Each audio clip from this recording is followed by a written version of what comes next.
Alright, it's still October 5th, 2012. This is part 2 of poverty and why poor presidential candidates are totally ignored.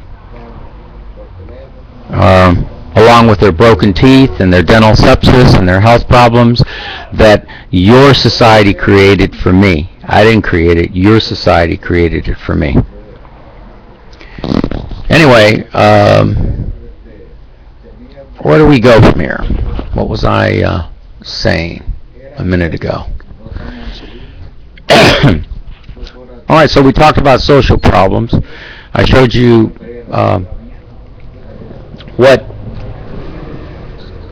what place the United States is as far as what the most important things are. The President of the United States still carries a football with all the nuclear codes. That's like really unbelievably stupid. And people make comments to my YouTube like saying, you know, that they think they lived in a civilized country. Well, yeah, you live in a civilized country if you're living in a house that's protected. If you've managed to work yourself into a position where you can no longer be at least threatened by poverty or by lack of money, because it takes money to keep things going.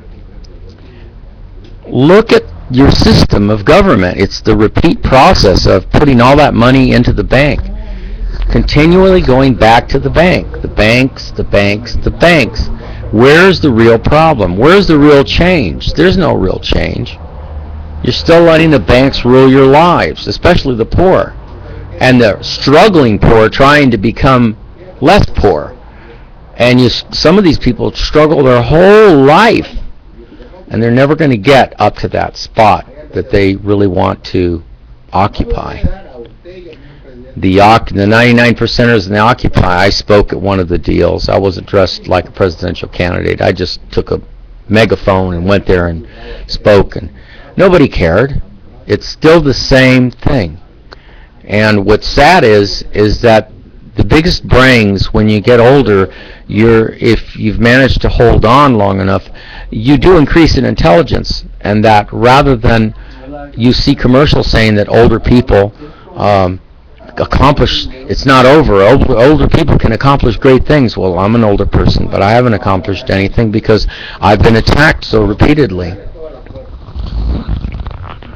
What do you want me to say? I'm only 3 minutes into this video, and most of the stuff I say is repetitive, but then so is what Romney and Obama and Bush and Clinton and Roosevelt, Truman, Eisenhower, Kennedy, Johnson, Ford, Carter. That's what all of them say. It's nothing but a repeat.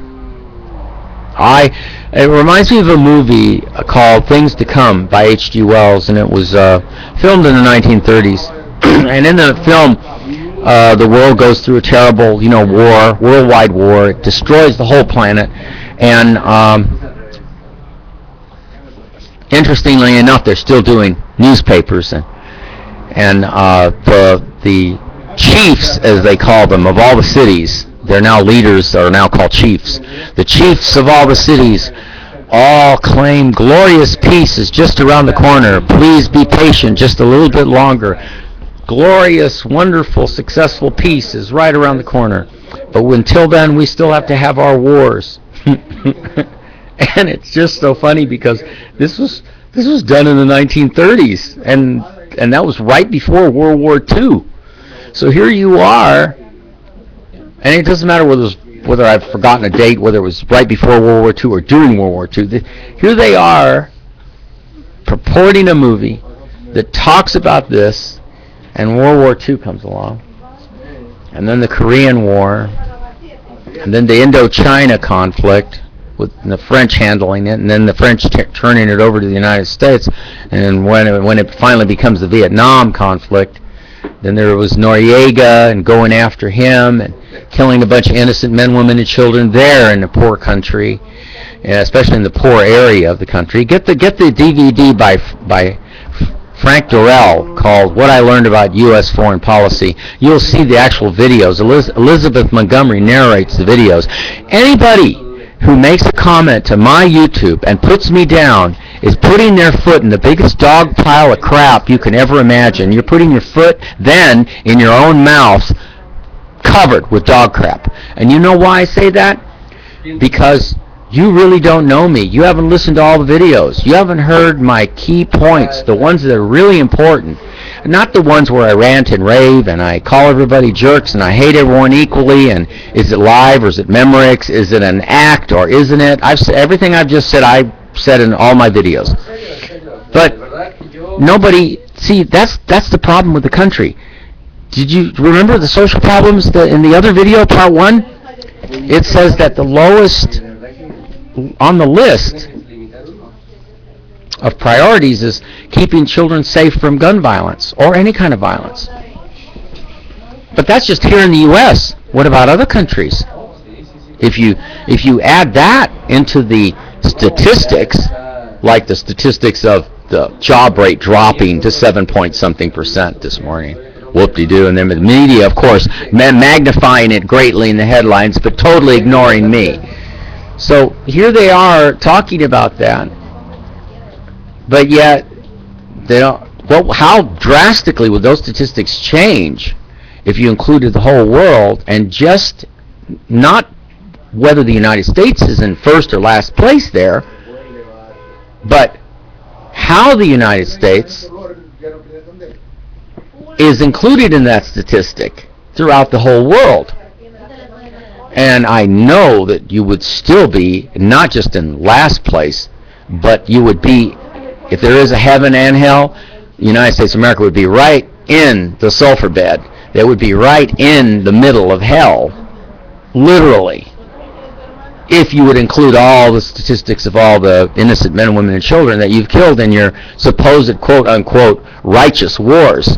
H.G. Wells, Things to Come. Glorious peace is right around the corner. Listen to their lies, because that's all they are. It's a bunch of woven lies. The day you get a person like me in office, that's the day that a lot of people are going to be buying passports by the ton loads and leaving. And I know exactly who the people will be that will be leaving.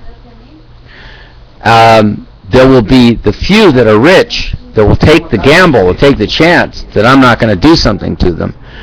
Those are the brave ones. Those are the ones that probably will sit down with me, and then we can probably rebuild the world the way it should be rebuilt. We're not living in a civilized society. Anyone that even thinks that is living in dreamland. They're living in a civilized home. Their home. You are self-judging, passing judgment on yourself. You're proclaiming your own home as civilized. That's a different story. But to include it across the whole network of the United States, no. We do not have a civilized society. The poor kid who got killed, the schizophrenic in Fontana, proves that. Okay? Or other people who have suffered from police violence, that proves that. Police brutality. The fact that you even have to have police on the street makes you, and asking for more police, makes you even more of a candidate, a successful candidate, 100% every day of being an uncivilized society. You don't have a civilized society. If even one person like me exists that has been treated prejudicially, hurt, antagonized, you have no idea what kind of thoughts go through my head in the morning. You really don't. Every morning I go through tremendous pain of nothing but having to live with the memory that I have to continue living with people like you. It doesn't matter whether you come down the street and give me a $10 or $20 bill or a $100 bill, but that means nothing. I need millions to get out of here. And it's still, you could give me a universe full of money and it won't be enough to undo the damages in my estimation, mine, because I'm the one that has the right to make that estimation, not anyone else. No judge, no jury, no people. I. And if you paid me all the money in the universe, a universe, not a galaxy, a whole universe full of money, it wouldn't be enough to pay me back for what you people have done to me. And what you're still doing to me. And how you're treating me. Oh, and yeah, I caution you. I would be very careful about, at 10 minutes into this video, I'd be very, very careful about giving unanimous authority to a person like me. Because, yeah, I will go after revenge. I will go after every person. I'll turn over every rock necessary. I'll put every soldier in charge of looking for every person that made calls on me, made false reports.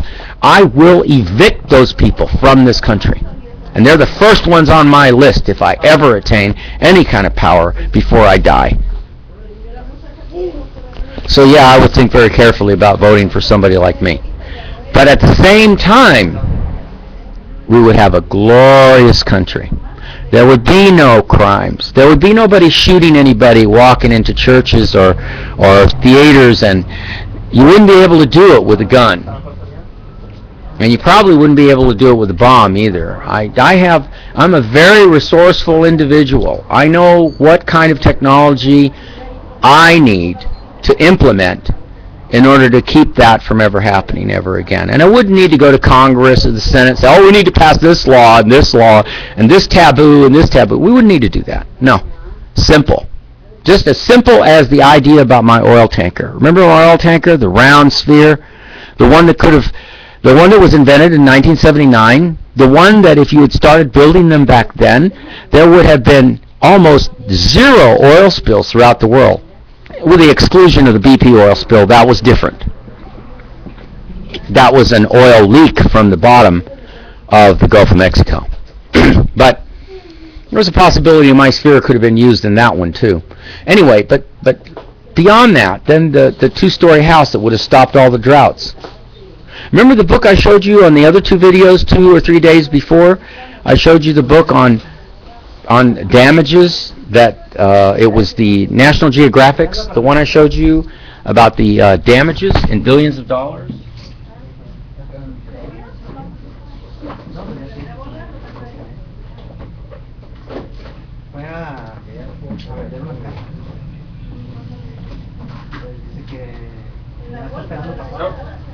Nope. Sorry, folks. I left that back into another storage that I was forced to move to, and another storage that I have to move.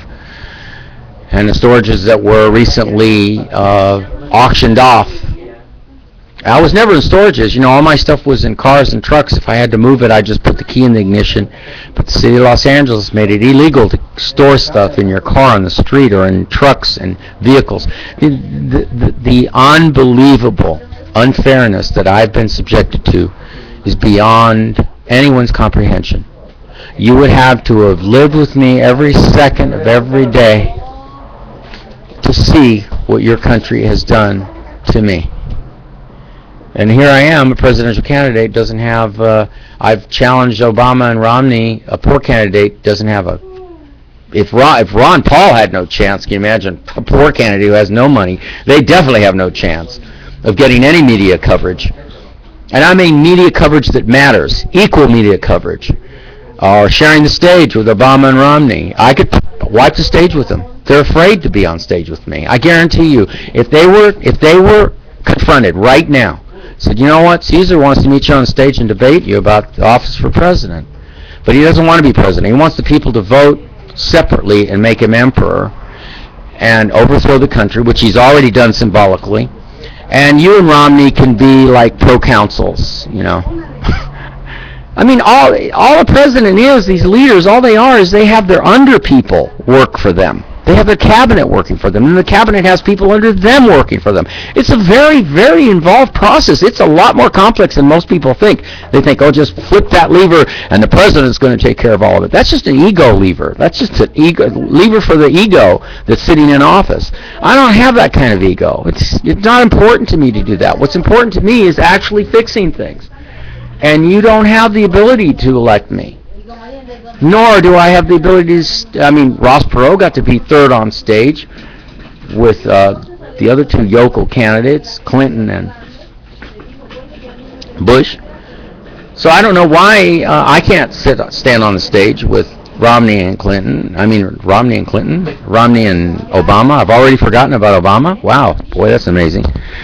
But where is it? I don't see it. Again, It's a country of very selfish, self-centered people who, I don't blame them for being that way. You can't help but be that way because you're trying to protect yourself. This I understand. What I don't understand was you go out of your way to cause trouble for other people. That's what I don't understand. That's what I don't want to put up with. So you have your chance to do something about this. So do something. Boycott the media, boycott the banks, take your money out. Do something that will actually affect things. Don't just sit there and do nothing. You're in a way, you're psychically, spiritually wandering just like me. All the voters are. They're wondering, well, where can we go from here? Well, this is all we have to work with. Well, see, that's where you're making your big mistake. When you say the presidency, the Congress, the Senate, the state legislatures, the mayors, the governors, this is your working resource. That's the only working resource you have. That's not true. You can change that any time you want. Granted, it won't be a very easy change, and it certainly won't be very controlled change, but any kind of change is better than going on the way you've been going on. I mean, this is a lifetime of centuries going on the way you've been going on. All you've improved on is the technology, talking to the microphone, listening to speakers, I mean, being able to record YouTubes. That's all you've improved on. You really haven't improved in the human heart or anything else. You're very sick creatures, and you don't know how to put your priorities in the right place. And your right priorities are not in Romney, they're not in Obama, they're not in the Congress, they're not in the Senate. They're in a genius who's able to work with things, who's able to build things, who's able to actually manufacture things physically that would guard you and doesn't have to carry a nuclear football. Can you imagine how it feels having some guy only a few feet from you where you have to put in codes to blow up a bunch of people? It's like in the movie Dr. Strangelove. President Mulkin Mulkley Peter Sellers turns to George C. Scott and he says, I don't want to go down in history as the greatest mass murderer since Adolf Hitler. You know, releasing the terrible things of nuclear war, you know. All right. That's enough for today. I'll talk to everybody later, I guess. I'm certainly not going to hear from Romney and Clinton to debate them. For them to debate me on stage, I think a man on the street like me would be a positive note in any presidential campaign, because I'm going to come up with questions to both of them that would put them right on the spot. It'd put them on the superest hot seat of all. Why did this happen to me, Mr. President? Mr. Romney, you were governor in your state. Why did these things happen in your state? I'm not the only one this has happened to. I'm sure that as soon as I walk on a stage with them, every person who has gone through the similar stuff like I've gone through, mistreated by the local people, the local authorities, I'm sure that they're going to be on YouTube saying, hey, we want our chance too. We want to know what's really going to be done about this.